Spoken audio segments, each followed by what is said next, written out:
Next topic, factor affecting the resistance of a conductor. First point, length of conductor. The resistance of a conductor is directly proportional to its length. Conductor की जितनी बड़ी length होगी उसकी उतनी बड़ी resistance होगी, ठीक है। और and R is directly proportional to है, ये हमारा क्या हो रहा है, डायरेक्टली प्रोपोर्शनैलिटी का रिलेशन बता रहा है, ठीक है। सेकेंड पॉइंट है area of cross section of conductor. The resistance of a conductor is inversely proportional to its area of cross section. R is inversely proportional 1 by A. Means अब यहाँ पर area of cross section conductor का क्या होगा। देखो, अगर हमारा area ज्यादा होगा, ठीक, हमारा एरिया ज्यादा होगा तो हमारा रेजिस्टेंस क्या होगा, कम होगा। और अगर एरिया कम होगा तो रेजिस्टेंस क्या होगा, ज्यादा होगा। थर्ड पॉइंट है nature of material of the conductor. Some material have a low resistance whereas the other have a high resistance.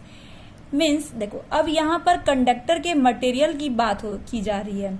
अभी तक हमने इससे पहले पढ़ा था कि कंडक्टर के एग्जाम्पल में जिसमें हमारे पास था सिल्वर, कॉपर और एल्यूमिनियम, ठीक, तो वो तीनों क्या थे, हमारे गुड कंडक्टर थे। लेकिन इनमें भी सबसे ज्यादा बेस्ट कंडक्टर था, क्या था, कॉपर था, ठीक है।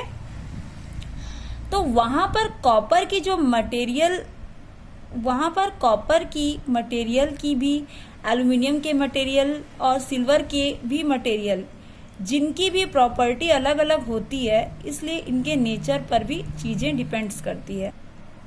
देखो, अब ये किस तरह से डिपेंड करती है वो चीजें भी समझते हैं। किसी मटेरियल की रेजिस्टेंस होती है ज्यादा और किसी की कम, तो जिसकी रेजिस्टेंस ज्यादा होगी वो कंडक्टर कम कंडक्ट करेगा, और जिसकी रेजिस्टेंस बहुत कम होगी वो बहुत ज्यादा कंडक्ट करेगा, ठीक है। तो यहां पर भी सारा रेजिस्टेंस का ही खेल हुआ।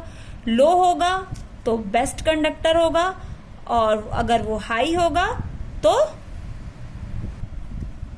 लो होगा तो वो बेस्ट कंडक्टर होगा, और अगर हाई रेजिस्टेंस होगा तो वो करंट को क्या करेगा, ब्लॉक करेगा, करंट को प्रॉपरली फ्लो नहीं होने देगा, और वहां पर भी वो मटेरियल क्या हो जाएगी, वीक हो जाएगी।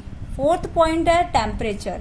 Resistance of all pure metal increases on rising the temperature and decrease on lowering the temperature, ठीक है।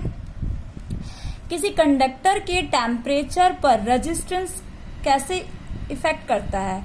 अब यहाँ पर बात की गई है प्योर मेटल की, ठीक है। अगर हम प्योर मेटल के टेम्परेचर को इंक्रीज करेंगे तो हमारी रेजिस्टेंसी क्या करेगी, इंक्रीज होगी, और अगर हम टेम्परेचर को डिक्रीज करेंगे तो हमारी रेजिस्टेंसी भी क्या होगी, डिक्रीज होगी।